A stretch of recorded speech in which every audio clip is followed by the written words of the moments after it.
get a take from Anthony Slater from the athletic Bay Area. Anthony, there's no way anybody could have seen that coming, huh? A lopsided Game 7 at home in Phoenix. Yeah, I mean, it had been blowouts all series, but it had been the home teams blowing out in the first 6 games. Luka's the best player, was the best player in that series, so I thought that they had a chance. You always have a chance in Game 7 if you have the best player. But I did not expect to be looking at flights and hotels in Dallas. In the first half, essentially, it was, what was it, like 57-27? Luka had the same amount of points as Phoenix in the first half. As far as matchups go, we all know what Luka can do, but what about all the rest of these guys? I mean, Dinwiddie, he could be a problem. Brunson, he could be a problem. The problem is, I don't know about you, but it seems like any given night, you don't know who else is going to shine. Yeah, I had somebody compare it a little bit to the Houston Golden State series from years ago where, Prime Harden is now Luka, and then you got a bunch of 3-and-D wings and kind of scores that their primary job is to spread the floor, hit threes when they're open, catch and shoot, and then defend. And, they play smaller. Dorian Finney-Smith has really turned into like a Trevor Ariza type 3-and-D wing. And it's going to be challenging. They're a trickier team, much trickier than Phoenix. Phoenix is a much more traditional team with your point guard, your scoring wing, your center DeAndre Ayton. Dallas is just kind of wonky, and to be honest, I think the Warriors were figuring they were going to get Phoenix. So I mean, it's a little bit of a crunch to I guess set themselves up for Dallas, but also they get a couple extra days that Dallas didn't get. Knowing what you know and having seen these matchups during the regular season, is there any one big gem for the fans out there to really look for when they push it up and down the floor? Or it's postseason and it's just a whole different deal?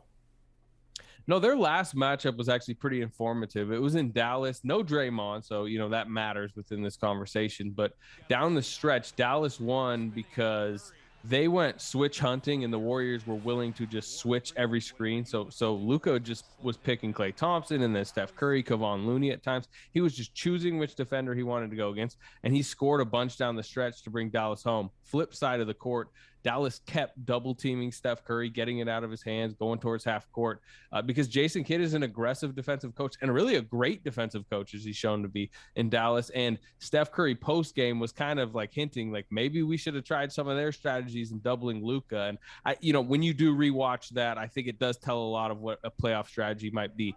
If the Warriors switch everything, he's going to go hunting for his defenders, and Jason Kidd is going to bring the pressure to Steph Curry. They've got Steve Kerr back with the team.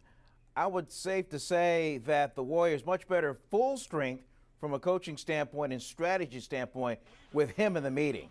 Yeah, I mean, it does a few things. Number one, obviously, it gets just, Steve Kerr back in the building, his voice, his presence, his, kind of media persona, which I think really kind of at times can settle everybody under him. But also, like, Mike Brown is a very key tactical member of the coaching staff who's like digs in on defensive schemes. He runs the substitution patterns. And I think, with him having to suddenly do the media duties, do kind of the CEO type stuff of the coaching staff the last few games, that takes his brain away from what they hired him to do, what they have him as an assistant coach to do. So it just gets everyone back in their familiar roles. And also, I think the Warriors are now, I'm not sure they love this Dallas matchup, but I know they love not having to fly like they would have had to fly to Phoenix on Tuesday and starting this thing at home. And if it goes 7, ending at home.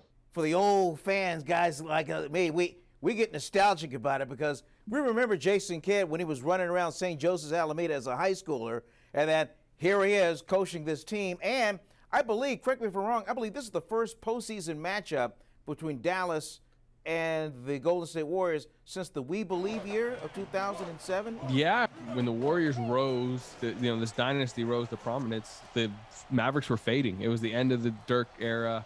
They kind of hit a lull for a while, ended up getting Luka because they were so bad one year. But yeah, this would be the first Mavericks Warriors since We Believe. Now, were you running around the mean streets of Rohnert Park during that time? I was in 07. Yes, that's exactly where I was.